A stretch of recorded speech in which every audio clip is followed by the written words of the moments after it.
So today we are gonna talk about dance competitions. My name's Christy. Hey, how are you? Oh, hey, happy that you're here. My name's Christy. I am a national director for a dance competition, and we are just gonna talk today about things that you can do to stay competition ready while you can't be in your studio. So we are actually in a really interesting time right now. Obviously, everything that's going on in the world is scary and it's crazy.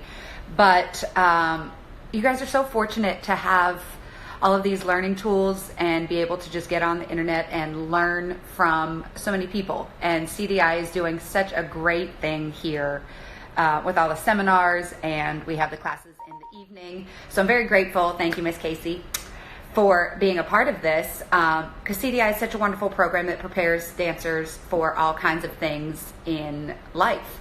But we are going to talk about today, instead of preparing for the future, what you can actually do right now to stay competition ready.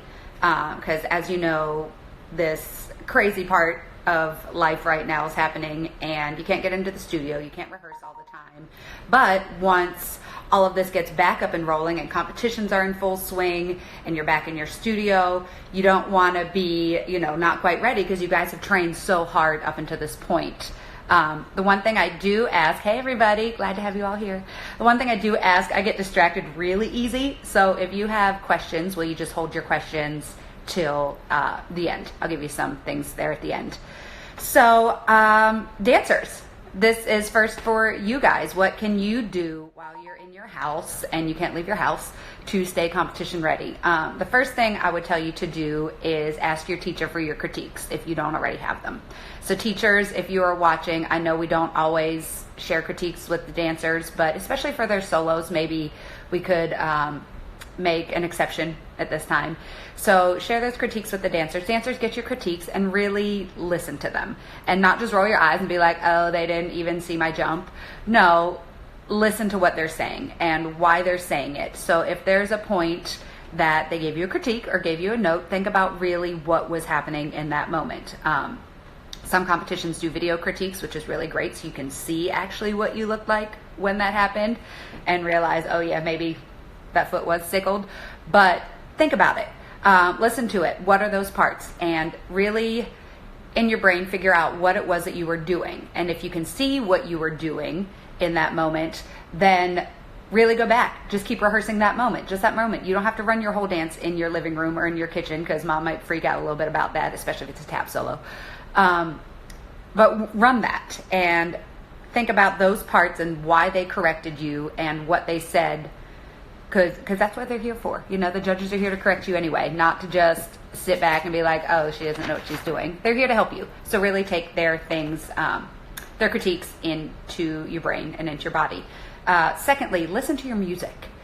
Sit and listen to your music. Put your AirPods in, get in your room, whatever you need to do, but listen to your music. What's your story? Do you have a story? Or are you just here for entertainment? And how can you really portray that story more clearly? Is it your face? Practice your face in the mirror. I always tell dancers to practice their face in the mirror. Close the door so your brother doesn't walk by and it's weird as you're making these really dramatic faces in the mirror for no reason. But practice your face. And keep practicing your face until it looks natural. You don't want your face to look forced, that stressed lyrical look out into the abyss for no reason. Like, figure out what your face is doing and how it correlates with your body and how it correlates with your story. And that doesn't only apply to a lyrical dance or a contemporary dance. That applies to all dances, your jazz dance, your hip hop dance. I teach a lot of hip hop dances that have no story at all. They're solely just for hype and entertainment. But that doesn't mean your face is, stone cold, which I know it's trendy right now to, you have your tough face or your stank face or, your super intense face. But if your body is super dope, that's great, but your face has nothing. That could be, one of the things that you can practice in your room without dancing full out. Figure out what your face is doing. What is it doing? Your musicality. Listen to your music. Musicality. 99.9% of dancers I see on stage are rushing at some point. Now, I know you're excited. I know you're nervous. I know Cassidy talked the other day about, being nervous and working on your nerves. Work on your nerves. It's so crazy to me that dancers work so hard and work so on perfecting all of these things, and then you get on stage and then you just rush right through it because you're in such a hurry to get off stage. You're on stage. Enjoy the moment. That's what you're here for, right? So think about your musicality. Dancers, if you know that you struggle with this, and don't lie to yourself, a lot of you know that you struggle with this, figure out those moments in your music that you have to hit. Not just because your teacher told you to, but because in your brain you're like, okay, if I am not at this point by now, I'm either going too slow or I'm going too fast. Think about those things. Again, your face. Figure out a moment when you're going to do that face instead of just stressed nerve face and rushing through everything and bulldozing the dance and just knocking it all through. You're on stage. Enjoy being on stage. Stay there as long as you can. It's fun. Another thing you can do is ask your friends for critiques. And friends, be nice. Don't be jerks. But ask your friends for critiques. They can send you a little QuickTime audio of a critique for you. And it's fun to... I think it's fun to critique other friends. You know, you're here to help them anyway, and then that can also help to really understand where the judges are coming from sometimes when they see some things or they stumble over their words. You know, don't judge them for stumbling over their words. They're talking all day long. But have your friends critique you. Friends critique your other friends and give constructive criticism. The only way you're going to get better is for somebody else to watch you. And, you know, mom and dad watching your dance is great, but they're going to tell you you're great because they think you're great. You're the kid. Of course they're going to think you're great. And also it's really great to hear some dancers, if your dance friends critique you, they might be saying some of the same stuff that your teachers are saying. But for some reason, when we hear it from somebody besides our teacher, it actually makes more sense. So critique each other. That's something you can do that's fun as well. Get on Instagram Live, or, you know, send FaceTime each other. Get in your huge thing. We did Zoom the other day. Get in Zoom and, you know, critique your friends. It's fun. We're going to talk about this a lot. And if you join me later at 8 o'clock for this boot camp tonight, train your lungs. So here's the thing. You're at home. Obviously, we're all here at home. You're doing your technique classes. You know, your studio has all the classes that you're supposed to do. So you got your technique class, you got this, you're going through the motions, you're listening to your music, you're doing all of this. None of this matters if you can't make it through your dance anyway, right? You need to train your lungs. And so often we talk about dancers, how you have to be athletes and you're cross-training your body and you're doing your lunges and you're doing your squats and you're doing all these things. But if your lungs cannot hold up to your dance, you know, it's not going to work anyway. So tonight we have at 8 o'clock on Instagram TV, it's called Hit the Stage, a performance ready boot camp, and high intensity interval training is my favorite thing. I mean, it makes me want to throw up, but whatever, it's fine. What that means, high intensity interval training, you are doing short bursts of maximum effort and then you're taking a quick rest in between, which is exactly how you dance. If you think about it, you know, you're doing your production, you're on stage, you're go, go, go, go, go, go, go, you're exiting stage, you're switching curtains, and you're trying really quickly to get some breath in there to get back onto the stage. And 9 out of 10 times you get back on the stage, you can't breathe already. Same with in your solo. You know, you have those maximum efforts and then you have the dynamic of the slower motion, or maybe you're hitting a pose, or maybe, you know, you're facing the back so you can fix your face real quick and collect yourself before you turn around. But all of those things, that's exactly what this training is. And what that means when you train this way, it makes your heart more aerobically fit. And what that means is it's going to take longer for you to run out of breath. So at the end, we can talk about if you want some people to check out on YouTube. I love high intensity interval training. It's great for you, but you need to train your lungs. If you can hold your leg up by your head for 80 counts, fantastic for you, but you can't do it if you can't breathe, right? So don't forget to train your lungs. And we're going to talk about this also at the end of the workout tonight. But with that said, my suggestion to you would be do one of these workouts. They're like 10, 20 minutes long, not terrible. Do this workout, and when you cannot breathe, go to the hardest part of your solo. Figure that out, because when you get to that hardest part of your solo, whether you're falling off your leg, you're wobbling, you can't hold your arabesque, you can't finish your turns, 9 out of 10 times it's because you can't breathe anyway. So when you cannot breathe at this end of this workout, practice that part of your dance. Do it over and over and over. And if you can breathe, then get back up, get that energy back up to where you can't breathe, and do that part of your dance over and over and over. It will help you to really nail down those parts that you only hit 50% of the time. So that will be tonight. So tune in at 8 o'clock for that. What else I have for you? Oh, competition stuff in general. What do judges look for? So many times people are asking that. You never know what the judges are looking for. Dancers, teachers, dancers in general. Remember, at the end of the day, this is 3 people's opinion. How many people are there in the world that you watch your dance? Every time you go to a competition, you have a different judge anyway, and a different 3 of them. It is 3 people's opinions. Sometimes they like this, sometimes they like that. It's an opinion. So it's really great. That's the great thing about competition, I think, is that you get to perform for somebody and get their opinion. But at the end of the day, it's just their opinion. But what they're looking for, technique, obviously, you have your technique classes and you're doing all of that. So they are looking for your technique. They are most likely looking for your story, especially if you're doing your lyrical, your contemporary pieces, like I said, even in a hip hop dance, your face. They want to be moved by you. What is your story? How can you portray that? We talked about how you can do that earlier. Your staging. Don't stand in one spot. Tap dancers, don't stand in one spot. Even if you have your tap board, it's fine. You can leave it. Don't stand in one spot. How boring. You're sitting here right now staring at me, but I've had to stare at the same thing for 2.5 minutes and you're not even moving. It's kind of stressful. So move around. I'm sure your teacher has said to you, use your stage. So use your stage. Your transitions. What are your transitions? Are you falling out of your turns? Are you falling out of your leg? How are you connecting your phrasing? Dance is just like a song. If, I'm not going to talk about modern day music. I almost went there. Let's not talk about that. But it's like music. You have to loop it all together. What is your phrasing? Your tap phrases, even your hip hop phrases. It's all going together. You have the moments. So really think about that. And that goes back to your musicality as well. Your phrases. How does it go with the music? At the end of the day, you are entertainers. Dancers are entertainers. That's why you're here for this in the first place. Judges want to be entertained. At the end of the day, they want to be entertained. You can sit and watch 4 hours of the most immaculate contemporary solos you have ever seen in your life. But at the end of the day, they want to be entertained.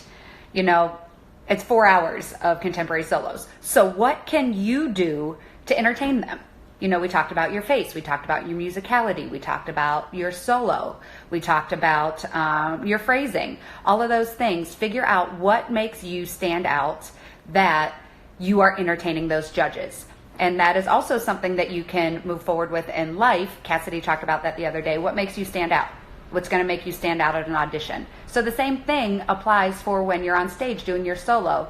And yes, your hair is going to be great. Yes, your costume is going to be great. But what is it in your solo? Why do they want to look at you?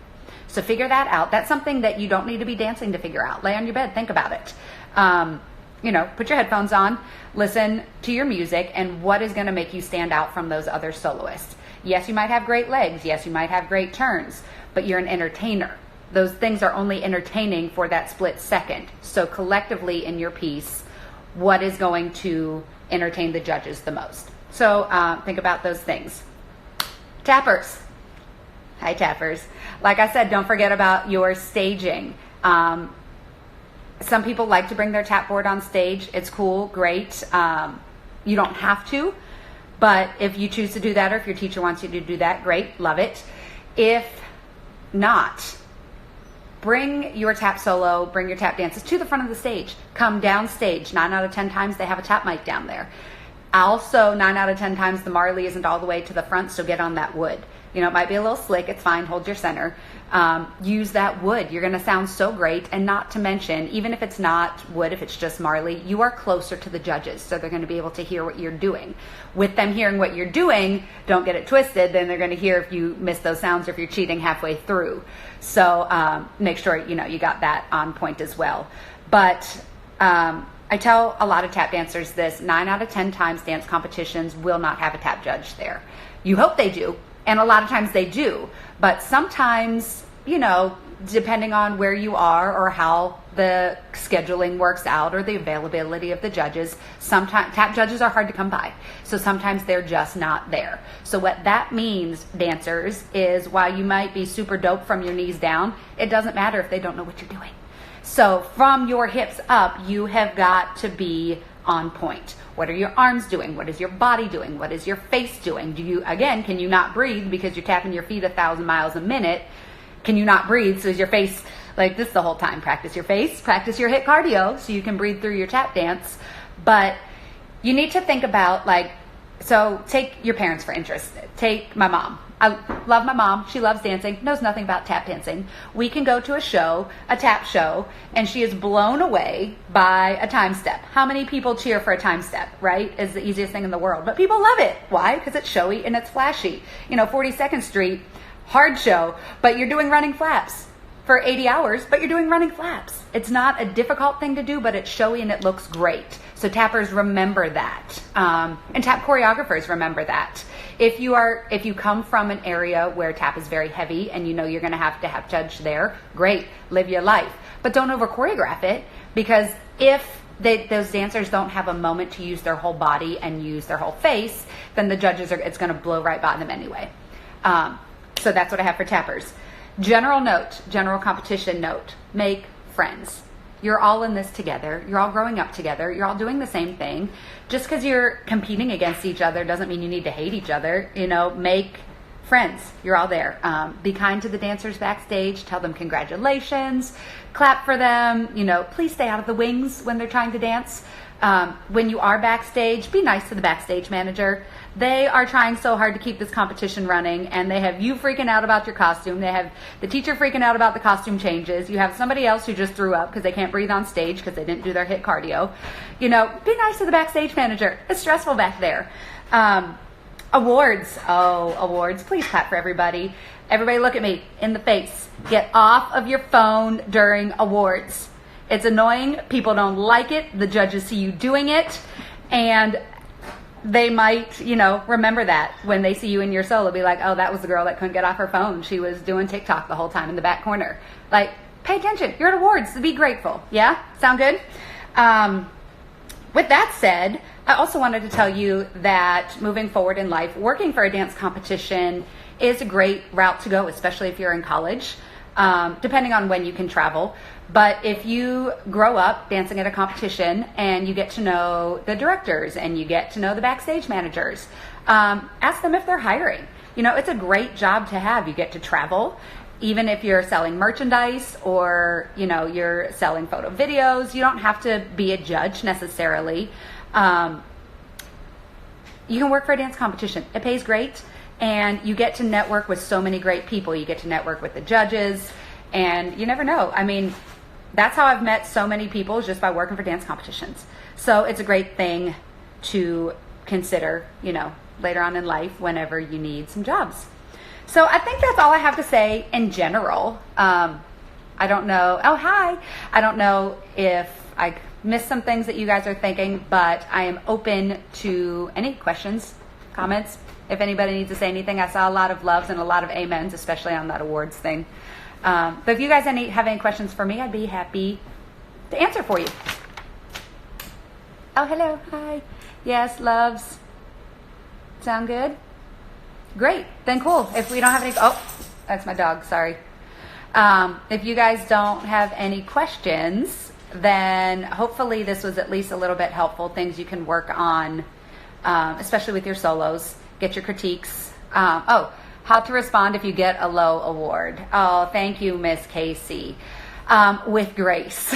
It's very difficult if you get a low award, especially if you don't think you deserve that low award. Get your award on stage, smile, tell the people around you congratulations, and if you need to cry when you get off the stage, it's okay, cry. You worked hard. You should be disappointed if you thought you worked as hard as you could and you didn't get the award you were hoping for. Listen to the critiques, maybe talk with your teacher about it. I feel like getting angry is not a great way to go. Oh, hey, Isa, what's up, girl? Getting angry is not a great way to go. You can be frustrated, but then work harder. Listen to your critiques. Why did they feel that way? With that said, again, think about think about your contemporary solos, if you have contemporary solos. If the judges were just watching 4 hours of the best contemporary solos, and yours might be one of them. Maybe you always win everywhere you go, but here for some reason you got 10th. Oh yeah, like I said, Ms. Kate, it is only 3 people's opinions. Maybe the other judges, saw something that these ones didn't.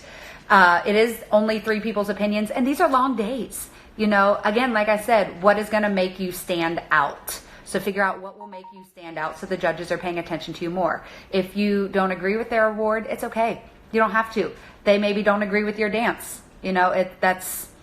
That's just, I hate to say how it goes, but that's a life lesson, because you're not going to book every job you want. So it's the same kind of thing. How do I like working with competitions? I love working for competitions. I've been with the same one for 13 years. I started off as a judge, and now I'm a national director for them. I love it. I started off way back. I don't know how old some of you guys are on here, but I started off way back with Dance Caravan, when that was still a thing. I started off teaching and judging for them. And then I got a different job, and I think, is it fun? It's a ton of fun. You guys, I get to travel the country. I don't really get to see the cities because, you're in a theater all day, every day.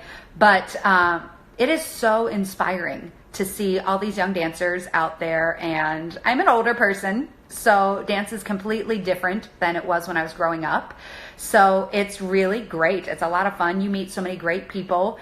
And I don't know about you guys, but as an artist, I've never had a cubicle job. I've never had a 9-to-5 job. I can't do that. So this is a great way, to still be involved in dance. Even if you're not a performer, even if you're not on stage all the time, you are very much involved in dance and involved in the dance scene.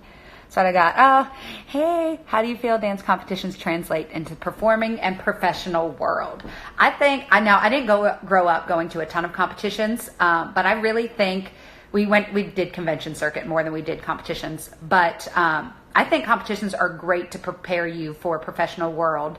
Number one, because you have to book a job. And how do you book a job is you get more comfortable dancing in front of people. And how do you get more comfortable dancing in front of people? You get those low awards you don't love, but it's teaching you that life lesson for if maybe you don't book the job.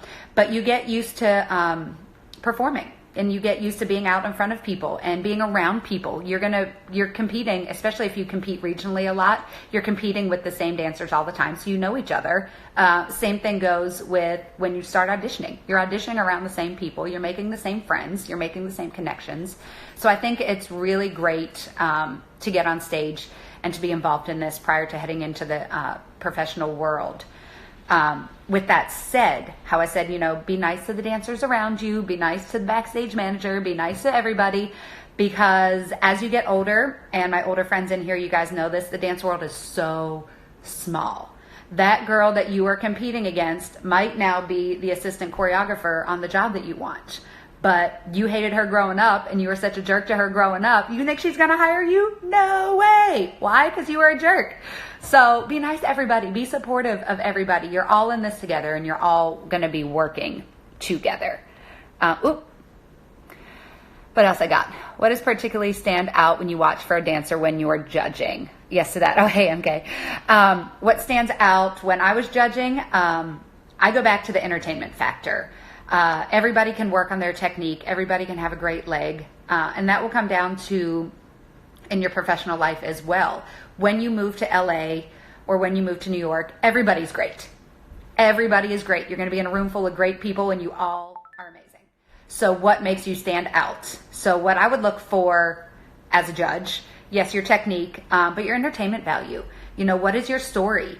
How do you love what you're doing? Do you hate what you're doing? Because I'm not going to lie, there's a lot of people on stage that look miserable. Don't be miserable on stage. You're here. You love to dance. If your story is dramatic, you don't have to look like, it's the worst thing in the world. Maybe if you're by your 4th solo by now and you look miserable, maybe don't do 4 solos. Pick the 3 that you do really great. But that is what I would look for, the particular things that would stand out when I was judging. is, because at the end of the day, if you're moving into a professional world anyway, they're going to want you to sell whatever product it is you're selling, whether it's cereal, whether it's an artist, whether it's a Broadway show, you have to sell it. That's your job, is to sell it. So I would look for how you can sell your dance. Great. I think that's it. I'm trying to scroll through. Yep. Oh, and like Miss Kate said, it's 3 people's opinions. So I think that's a great thing. So if you guys don't have any questions, check out my Hit the Stage quick little boot camp workout later. It's only 10 minutes long, but oh, you're welcome. Hey, thanks, Gina. But it's only 10 minutes long, but you can always do it twice. You can do it 3 times. Dancers and teachers, if you need high intensity interval training workouts for your dancers, you can always hit me up at Christie Sirota-Jordan on Instagram. But also check out Fitness Blender on YouTube. They have fantastic things. It's a husband and wife team, and the guy ones sometimes are really difficult, but it's great to, push yourself. But also, oh, hey, Kira. Check out Fitness Blender. They have great things. But high intensity interval training is super trendy right now. So check it out. They do all the things. So thank you guys so very much. I'm so glad this was helpful to you guys. Practice your solos on your bed, in your mirror, with your face, all the things. And once this all blows past, quick review one more time of the things dancers can do while stuck at home. Yes. Quick review. Going back, let me get my trusty notebook. Quick review. Listen to your critiques. Listen. Why did the judges say what they said when they said it? And I'm not talking about hair and costume critiques. Like, think about those things. Listen to your music over and over again. Fix your face. What is your story? Get your face going in your mirror and figure out how to maintain that face throughout your story. Musicality. Don't rush. Listen to your music. Figure out when your phrases need to begin, when they need to end. Ask your friends.